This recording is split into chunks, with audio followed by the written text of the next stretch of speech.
আসসালামু আলাইকুম, আশা করি ভালো আছেন। চলুন আজকের ভিডিও শুরু করি, আর ভিডিওটি ভালো লাগলে লাইক ও সাবস্ক্রাইব করতে ভুলবেন না। মারিয়াম ছিলেন একজন ভক্তিমূলক, ধার্মিক মেয়ে। তার বাবা অত্যন্ত ধার্মিক এবং আল্লাহর প্রতি বিশ্বস্ত ছিলেন।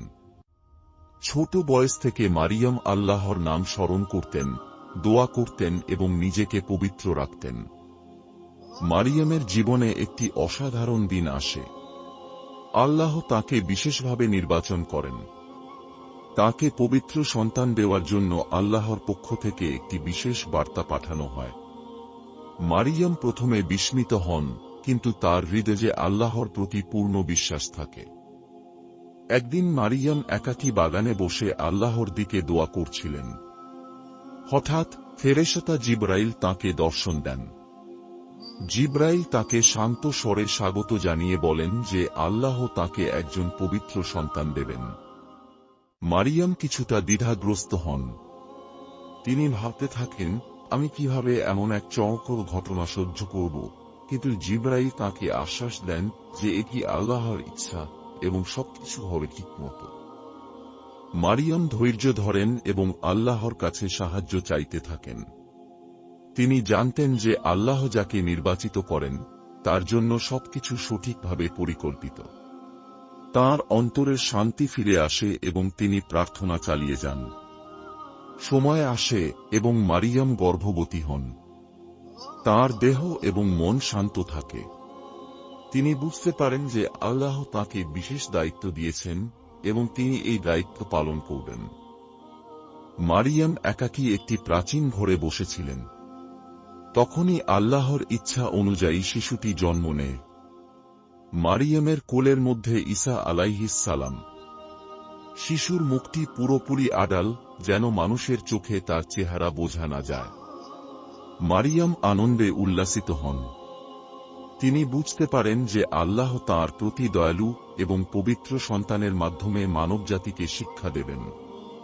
শিশুটি পূর্ণ পবিত্র এবং আল্লাহর ইচ্ছা অনুযায়ী পৃথিবীতে এসেছে। শিশু ঈসা আলাইহিস সালাম আশ্চর্যজনকভাবে কথা বলতে শুরু করেন। মানুষেরা বিস্মিত হয়, কিভাবে একটি নবজাতক এত সুন্দর বার্তা দিতে পারে। মানুষকে তিনি শিখান ধৈর্য, ভালোবাসা এবং আল্লাহর প্রতি বিশ্বাসের মূল্য। মারিয়াম তার সন্তানের পাশে দাঁড়ান এবং আনন্দের সঙ্গে প্রার্থনা চালিয়ে যান। তিনি কৃতজ্ঞ আল্লাহর প্রতি, যিনি তাকে একজন পবিত্র সন্তান প্রদানের মাধ্যমে বিশাল দায়িত্ব দিয়েছেন। শিশু ঈসা আলাইহিস সালাম বড় হতে শুরু করেন। তিনি মানুষের কাছে বার্তা পৌঁছে দিতে শুরু করেন। তিনি শিখান দয়া, সহানুভূতি, মানুষের প্রতি ভালোবাসা এবং ঈমানের গুরুত্ব। মানুষ আশ্চর্য হয় তার কৃতিত্ব দেখে। শিশু ঈসা আলাইহিস সালাম নিজের আশ্চর্য কর্ম দ্বারা মানুষের মন জয় করেন। তাঁর পঠন পাঠন এবং বার্তা মানুষের হৃদয় স্পর্শ করে। মারিয়াম সন্তুষ্ট এবং শান্ত থাকেন। তিনি বুঝতে পারেন যে আল্লাহ তাকে শুধু একটি সন্তানই দেননি, বরং মানবজাতির জন্য একটি বার্তা ও শিক্ষা উপহার দিয়েছেন। শিশু ঈসা আলাইহিস সালাম মানুষের কাছে ন্যায় এবং ধর্মের শিক্ষা দেয়। প্রাচীন শহরের মানুষ তাঁর কথা শুনে আশ্চর্য হয়। তারা তার বার্তা গ্রহণ করে আল্লাহর প্রতি বিশ্বাস আরও শক্তিশালী করে। শিশু ঈসা আলাইহিস সালামের শিক্ষায় মানুষ শান্তি খুঁজে পায়। মারিয়াম গর্বিত এবং আনন্দিত। তার জীবনে আল্লাহর পরিকল্পনা পরিপূর্ণ হয়েছে। শিশু ঈসা আলাইহিস সালাম মানুষের সাথে দয়া এবং করুণার শিক্ষা দিচ্ছেন।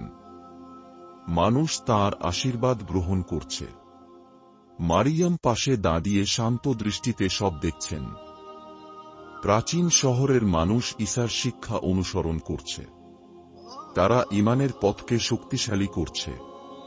শিশুর আশ্চর্য কর্ম তাদেরকে আল্লাহর কাছাকাছি নিয়ে যাচ্ছে। মারিয়াম এবং শিশুটি একসাথে মানুষের মাঝে দয়া, প্রেম এবং শান্তি ছড়াচ্ছেন। তারা সবাইকে শেখাচ্ছেন আল্লাহর প্রতি পূর্ণ বিশ্বাসের গুরুত্ব। শিশু ঈসা আলাইহিস সালামের শিক্ষা ছড়িয়ে পড়ছে। মানুষ তাঁর আশীর্বাদ গ্রহণ করছে। মারিয়াম পাশে দাঁড়িয়ে সন্তুষ্ট এবং আনন্দিত। এই ছিল ঈসা আলাইহিস সালামের জন্ম ও প্রাথমিক জীবনের গল্প। ভিডিও ভালো লাগলে লাইক দিন, সাবস্ক্রাইব করে পাশে থাকুন আর মতামত কমেন্টে জানান। জাযাকাল্লাহু খাইরান।